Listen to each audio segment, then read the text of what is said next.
bilang gitu. Nah, siapapun yang tinggal di rumah itu, dipastikan itu nggak akan punya pasangan gitu. Kalaupun punya pasangan, pasti setiap hari berantem. Pak Le itu bilang gitu. Kok bisa Pak Le?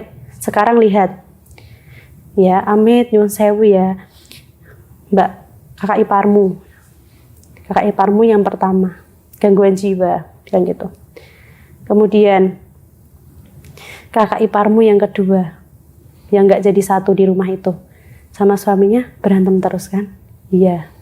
Terus sekarang suamimu mau nikah nggak jadi, setiap punya pacar mau diseriusin nggak bisa.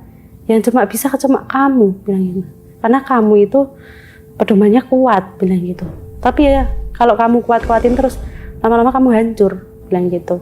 Yang bermasalah bukan orangnya, tapi tanahnya, bilang gitu. Tanah itu mateni nduk. Pak Le saya itu bilang gitu. Coba kamu tanya, ada apa sih di rumah itu? Siapa tahu bisa diperbaiki. Siapa tahu mereka itu minta apa? Maksudnya harus bagaimana yang tinggal di situ supaya tidak terjadi seperti ini kan gitu. Menurut Pak Le nih? Iya, menurut Pak Le seperti itu. Coba kamu tanya, kamu cerita sama ibu mertua, kamu tanya ke tetanggamu ada permasalahan apa gitu. Akhirnya dari apa yang saya dapat dari Pak Le itu, kemudian saya verifikasi lah sama tetangganya. Oh ya emang bener kayak gini gitu. Ternyata versinya juga beda-beda. Ada yang cerita dari versi kenapa kakaknya bisa jadi seperti itu, ada yang cerita versi yang lain. Saya tanyalah sama ibu mertua di depan rumah itu, Bu, sebenarnya rumahnya ini kenapa ya? Kemarin saya ngalamin hal seperti ini gitu. Nah terus ibu cerita, sebenarnya tuh rumah ini itu niatnya tuh nggak mau ditempatin gitu. Jadi cuma dibikin, lalu udah dikosongin gitu.